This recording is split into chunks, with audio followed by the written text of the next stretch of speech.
नमश्चंडिकाय। मार्कंडेय जी ने कहा है पितामह, जो इस संसार में परम गोपनीय तथा मनुष्यों की सब प्रकार से रक्षा करने वाला है और जो अब तक आपने दूसरे किसी के सामने प्रकट नहीं किया हो, ऐसा कोई साधन मुझे बताइए। ब्राह्मण, ऐसा साधन तो एक देवी का कवच ही है, जो गोपनीय से भी परम गोपनीय, पवित्र तथा संपूर्ण प्राणियों का उपकार करने वाला है। महामुने, उसे श्रवण करो। प्रथम नाम शैलपुत्री है, दूसरी मूर्ति का नाम ब्रह्मचारिणी है, तीसरा स्वरूप चंद्रघंटा के नाम से प्रसिद्ध है, चौथी मूर्ति को कूष्मांडा कहते हैं, पांचवी दुर्गा का नाम स्कंदमाता है, देवी के छठे रूप को कात्यायनी कहते हैं, सातवां कालरात्रि और आठवां स्वरूप महागौरी के नाम से प्रसिद्ध है, नवीं दुर्गा का नाम सिद्धिदात्री है। ये सब नाम सर्वज्ञ महात्मा वेद भगवान के द्वारा ही प्रतिपादित हुए हैं। ये सब नाम सर्वज्ञ महात्मा वेद भगवान के द्वारा ही प्रतिपादित हुए हैं, जो मनुष्य अग्नि में जल रहा हो, रणभूमि में शत्रुओं से घिर गया हो, विषम संकट में फंस गया हो तथा इस प्रकार भय से आतुर होकर जो भगवती दुर्गा की शरण में प्राप्त हुए हों, उनका कभी कोई अमंगल नहीं होता। युद्ध समय संकट में पड़ने पर भी उनके ऊपर कोई विपत्ति नहीं दिखाई देती। उनके शोक, दुख और भय की प्राप्ति नहीं होती। जिन्होंने भक्तिपूर्वक देवी का स्मरण किया है, उनका निश्चय ही अभ्युदय होता है। देवेश्वरी, जो तुम्हारा चिंतन करते हैं, उनकी तुम निसंदेह रक्षा करती हो। चामुंडा देवी प्रेत पर आरूढ़ होती हैं, वाराही भैंसे पर सवारी करती हैं, ऐन्द्री का वाहन ऐरावत हाथी है, वैष्णवी देवी गरुड़ पर ही आसन जमाती हैं, माहेश्वरी वृषभ पर आरूढ़ होती हैं, कौमारी का मयूर है, भगवान विष्णु की प्रियतमा लक्ष्मी देवी कमल के आसन पर विराजमान हैं और हाथों में कमल धारण किए हुए हैं। वृषभ पर आरूढ़ ईश्वरी देवी ने श्वेत रूप धारण कर रखा है। ब्राह्मी देवी हंस पर बैठी हुई हैं और सब प्रकार के आभूषणों से विभूषित हैं। इस प्रकार ये सभी माताएं सब प्रकार की योग शक्तियों से संपन्न हैं। इनके सिवा और भी बहुत सी देवियां हैं, जो अनेक प्रकार के आभूषणों की शोभा से युक्त तथा नाना प्रकार के रत्नों से सुशोभित हैं। ये संपूर्ण देवियां क्रोध में भरी हुई हैं और भक्तों की रक्षा के लिए रथ पर बैठी दिखाई देती हैं। ये शंख, चक्र, गदा, शक्ति, हल और मूसल, खेटक और तोमर, परशु तथा पाश, कुंत और त्रिशूल एवं उत्तम शार्गधनुष आदि अस्त्र शस्त्र अपने हाथ में धारण करती हैं। दैत्यों के शरीर का नाश करना, भक्तों को अभयदान देना और देवताओं का कल्याण करना, यही उनके शस्त्र धारण का उद्देश्य है। महान रौद्र रूप, अत्यंत घोर पराक्रम, महान बल और महान उत्साह वाली देवी, तुम महान भय का नाश करने वाली हो। तुम्हें नमस्कार है, तुम्हारी और देखना भी कठिन है। शत्रुओं का भय बढ़ाने वाली जगदम्बिक, मेरी रक्षा करो। पूर्व दिशा में ऐन्द्री इंद्र शक्ति मेरी रक्षा करे। अग्निकोण में अग्निशक्ति, दक्षिण दिशा में वाराही तथा नैऋत्य कोण में खड्गधारिणी मेरी रक्षा करे। पश्चिम दिशा में वारुणी और वायव्य कोण में मृग पर सवारी करने वाली देवी मेरी रक्षा करे। उत्तर दिशा में कौमारी और ईशान कोण में शूलधारिणी देवी रक्षा करे। ब्रह्माणी, तुम ऊपर की ओर से मेरी रक्षा करो और वैष्णवी देवी नीचे की ओर से मेरी रक्षा करे। इसी प्रकार शव को अपना वाहन बनाने वाली चामुंडा देवी दसों दिशाओं में मेरी रक्षा करे। जया आगे से और विजया पीछे की ओर से मेरी रक्षा करे। वाम भाग में अजिता और दक्षिण भाग में अपराजिता रक्षा करे। उद्योतिनी शिखा की रक्षा करे। उमा मेरे मस्तक पर विराजमान होकर रक्षा करे। ललाट में मालाधरी रक्षा करे और यशस्विनी देवी मेरी भौहों का संरक्षण करे। भौहों के मध्य भाग में त्रिनेत्रा और नथुनों की यमघंटा देवी रक्षा करे। ललाट में मालाधरी रक्षा करे और यशस्विनी देवी मेरी भौहों का संरक्षण करे। भौहों के मध्य भाग में त्रिनेत्रा और नथुनों की यमघंटा देवी रक्षा करे। नासिका में सुगंधा और ऊपर के ओंठ में चर्चिका देवी रक्षा करे।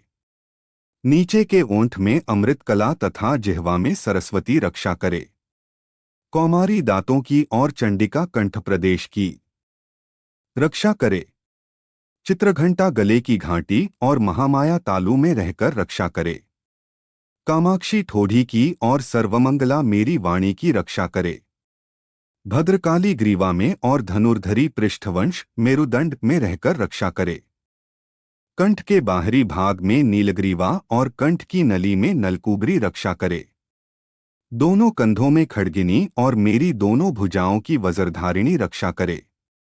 दोनों हाथों में दंडिनी और उंगलियों में अंबिका रक्षा करे। शूलेश्वरी नखों की रक्षा करे। कुलेश्वरी कुक्षी पेट में रहकर रक्षा करे। महादेवी दोनों स्तनों की और शोकविनाशिनी देवी मन की रक्षा करे। ललिता देवी हृदय में और शूलधारिणी उदर में रहकर रक्षा करे। नाभि में कामिनी और गुह्य भाग की गुहेश्वरी रक्षा करे। पूतना और कामिका लिंग की और महिषवाहिनी गुदा की रक्षा करे। भगवती कटी भाग में और विंध्यवासिनी घुटनों की रक्षा करे। संपूर्ण कामनाओं को देने वाली महाबला देवी दोनों पिंडलियों की रक्षा करे। नारसिंही दोनों घुट्टियों की और तेजसी देवी दोनों चरणों के पृष्ठभाग की रक्षा करे।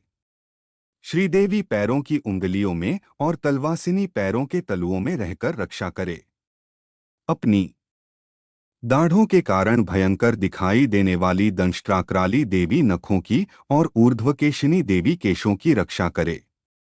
रोमावलियों के छिद्रों में कौबेरी और त्वचा की वागीश्वरी देवी रक्षा करे। पार्वती देवी रक्त, मज्जा, वसा, मांस, हड्डी और मेद की रक्षा करे। आंतों की कालरात्रि और पित्त की मुकुटेश्वरी रक्षा करे। मूलाधार आदि कमलकोशों में पद्मावती देवी और कफ में चूड़ामणि देवी स्थित होकर रक्षा करे। नख के तेज की ज्वालामुखी रक्षा करे। जिसका किसी भी अस्त्र से भेदन नहीं हो सकता, वह अभेद्या देवी शरीर की समस्त संधियों में रहकर रक्षा करे। ब्रह्माणी, आप मेरे वीर्य की रक्षा करें। छत्रेश्वरी छाया की तथा धर्मधारिणी देवी मेरे अहंकार, मन और बुद्धि की रक्षा करे। हाथ में वज्र धारण करने वाली वज्रहस्ता देवी मेरे प्राण, अपान, व्यान, उदान और समान वायु की रक्षा करे। कल्याण से शोभित होने वाली भगवती कल्याण शोभना मेरे प्राण की रक्षा करे। रस, रूप, गंध, शब्द और स्पर्श इन विषयों का अनुभव करते समय योगिनी देवी रक्षा करे तथा सत्वगुण, रजोगुण और तमोगुण की रक्षा सदा नारायणी देवी करे। वाराही आयु की रक्षा करे। वैष्णवी धर्म की रक्षा करे तथा चक्रिणी चक्र धारण करने वाली देवी यश, कीर्ति, लक्ष्मी, धन तथा विद्या की रक्षा करे। इंद्राणी, आप मेरे गोत्र की रक्षा करें। चंडिके, तुम मेरे पशुओं की रक्षा करो।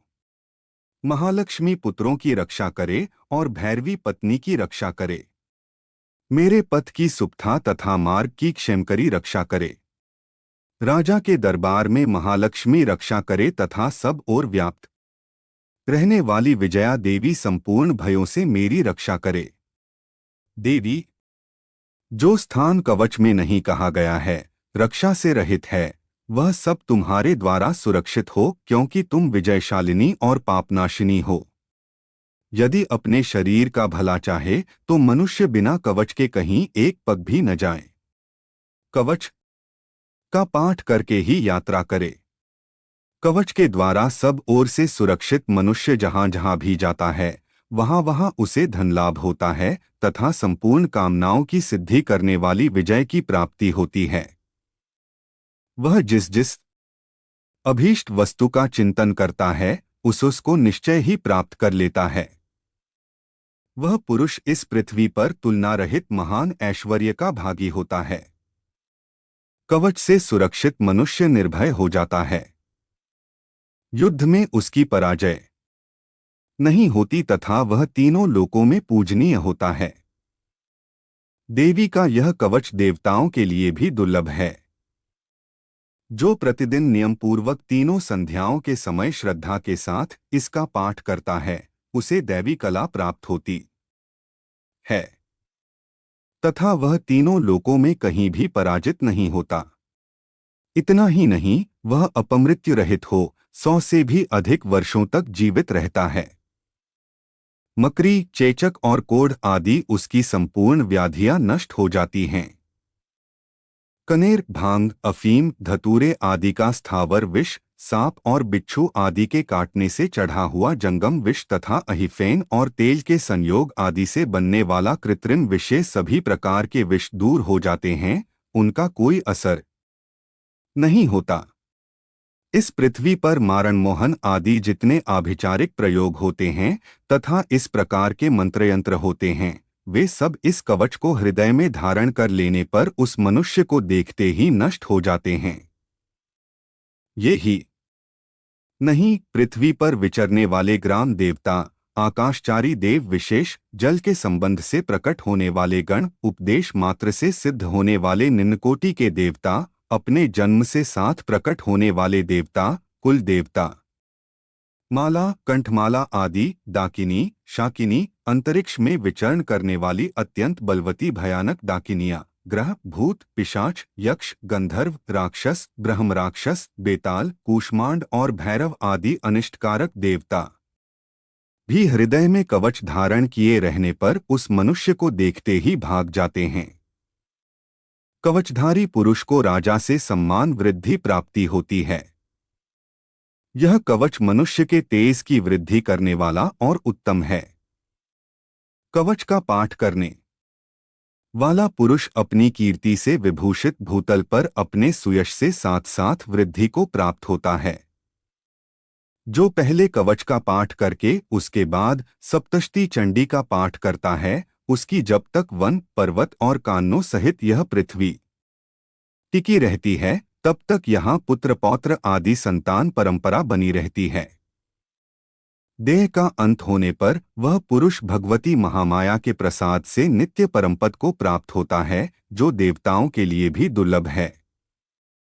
वह सुंदर दिव्य रूप धारण करता और कल्याण शिव के साथ आनंद का भागी होता है।